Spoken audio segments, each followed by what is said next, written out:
I'm not sorry about nothing. You know, it should never happen, but I ain't sorry.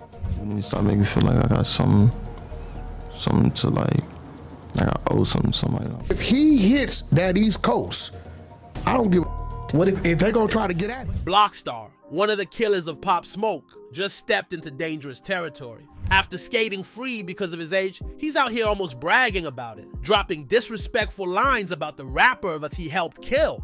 So do you regret going to the Airbnb that night? I don't regret nothing.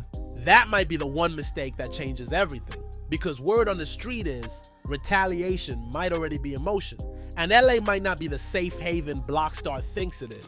I ain't sorry. Like, every day.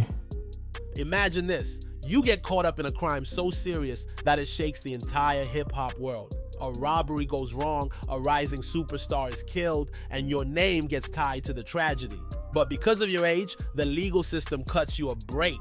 Instead of serving hard time, you get released back into the world. Most people in that position would keep a low profile, stay out of the spotlight, avoid drawing attention, and try to rebuild their life quietly. But not Blockstar.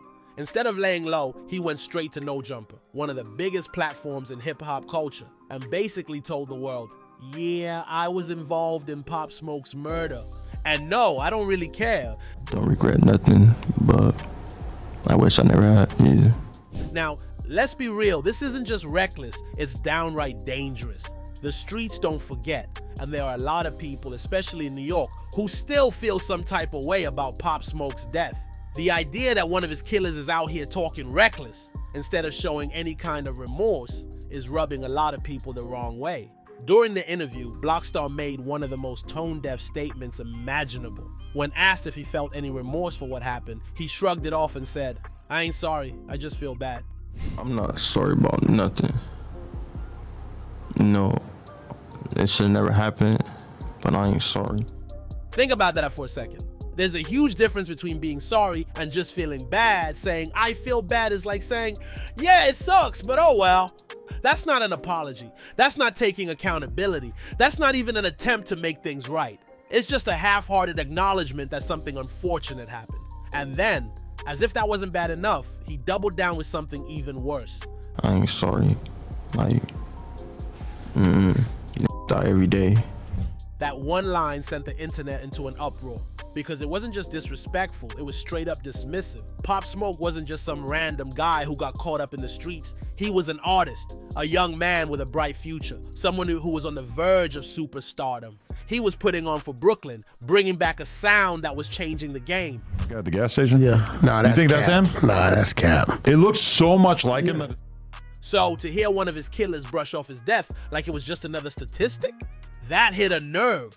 After the interview dropped, it didn't take long for people to start reacting. On the East Coast, a lot of people in the NYC Crips community started talking about whether or not they should do something about it. There have been conversations about whether Pop Smoke's people should take a trip to LA to handle business. Now, here's where things get even crazier. Blockstar really thought he was about to get paid for his No Jumper interview, but things didn't go as planned.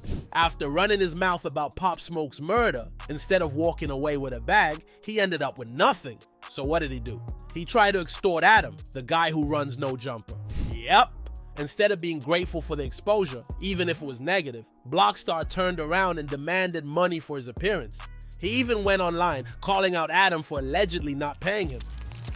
Where's my bag? Dead homie, stop posting me and not give me no money on AC.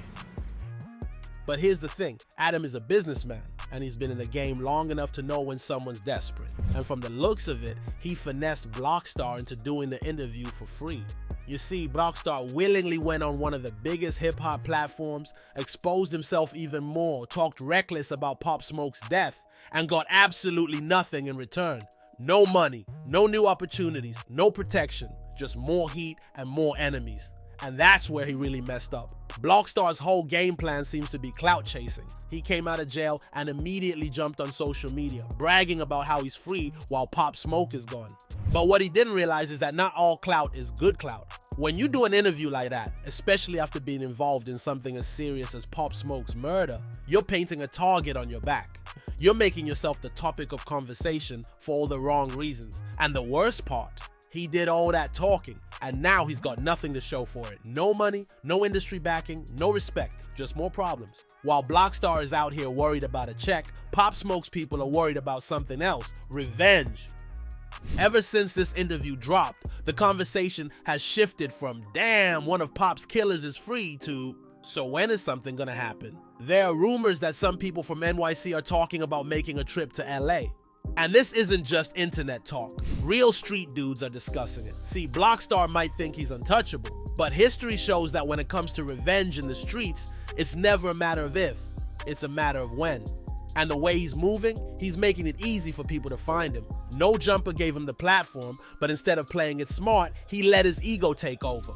Now he's out here with no money, no protection, and a lot of people watching his every move. And that's a recipe for disaster. NYC Crips, the same people Pop Smoke was tied to, are not taking this lightly. They're already talking about what needs to be done. And when it comes to street justice, it's usually not a matter of if, it's when. Boozy, who always keeps it real, even compared Blockstar's situation to Orlando Anderson, the guy linked to Tupac's murder. Back in the day, after Pac got shot, a lot of people expected Orlando to get dealt with immediately. But instead, LA gangs actually protected him. They saw him as a soldier who took out an enemy, not as a problem. And Boozy thinks Blockstar might get the same treatment in LA. He is suggesting that instead of being afraid, Blockstar might actually get love from certain gangs out west. Because at the end of the day, the politics in LA and NYC don't always align. But not everyone agrees. Mob James, a former PA Rule who's been deep in LA gang culture, made it clear that Blockstar is making a huge mistake. He also added that Blockstar could use some guidance. This little dude need help. He need help. And he needs some guidance. You see, in street politics, keeping your mouth shut is survival rule number one. The more you talk, the bigger target you become. And that's where Blockstar messed up. Instead of laying low and staying quiet, he hopped on No Jumper and started bragging, saying things like ninjas die every day when talking about Pop Smoke. That's the type of talk that makes enemies move in silence. See, if NYC Crips really decide to make a move, it's not gonna be all over social media. They're not gonna announce it. They're not gonna make threats online. It'll happen when Blockstar least expects it. That's how real street retaliation works. And let's not forget, revenge for Pop Smoke has already started in certain ways. Some say one of the Unaliver's family members has already been dealt with.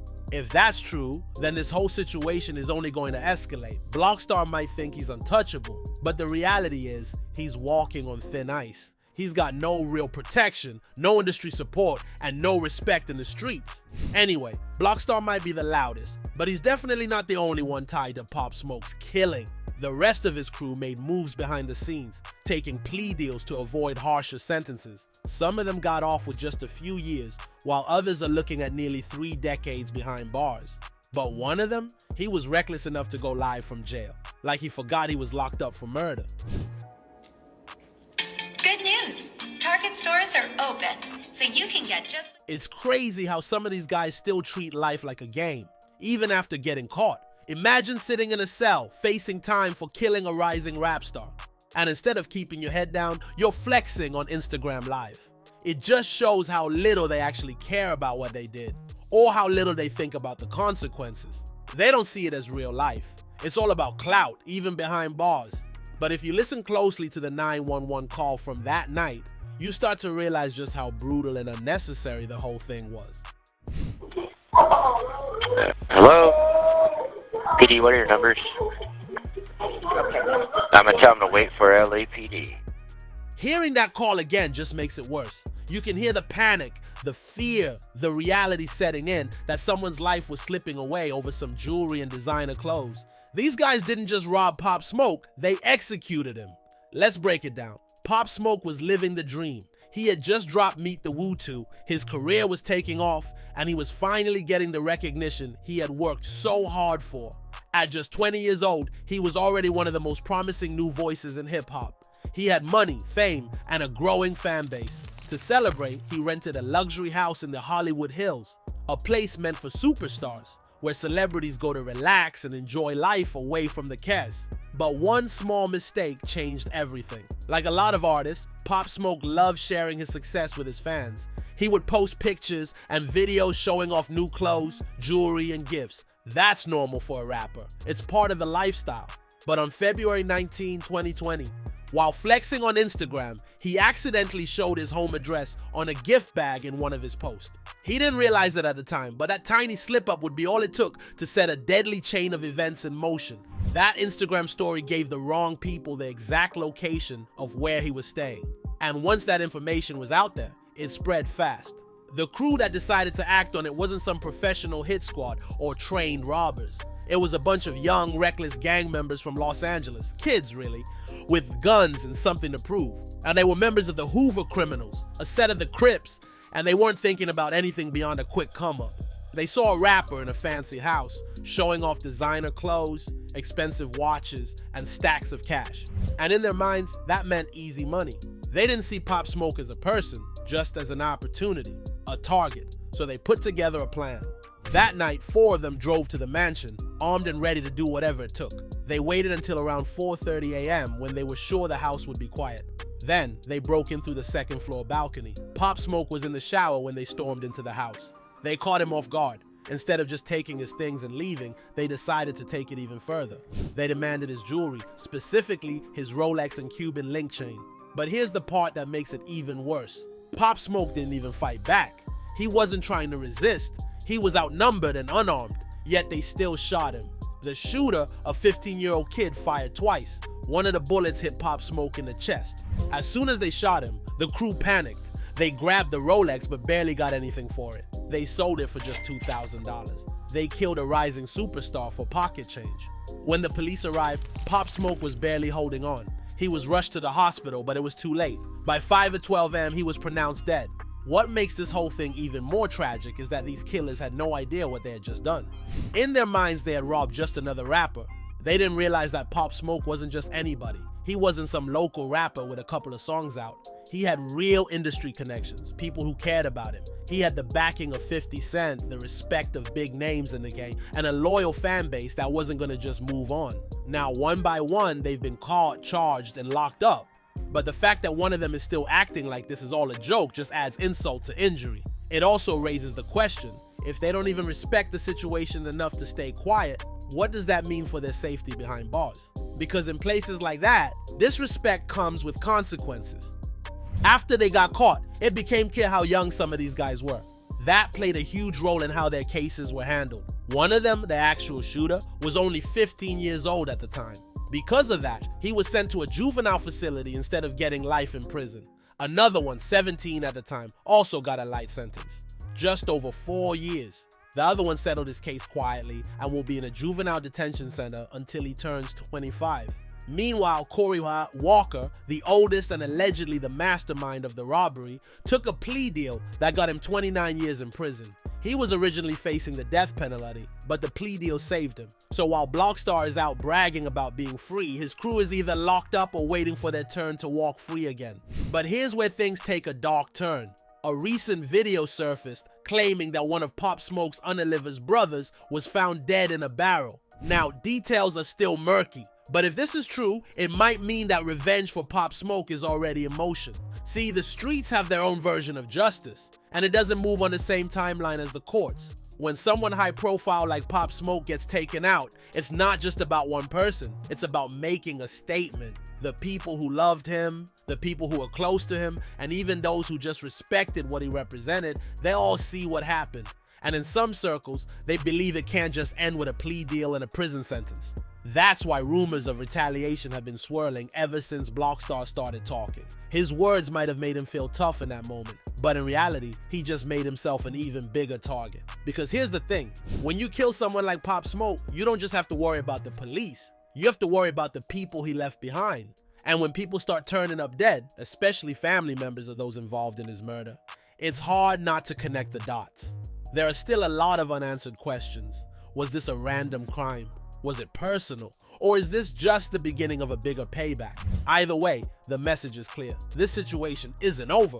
And for Blockstar and the rest of them, freedom might not be the blessing they think it is. Whether it's real retaliation or just a street coincidence, one thing is clear: the people responsible for Pop Smoke's death are playing a dangerous game. And Blockstar, he just made himself the #1 target. Anyway, that's it for this video, folks. Bye.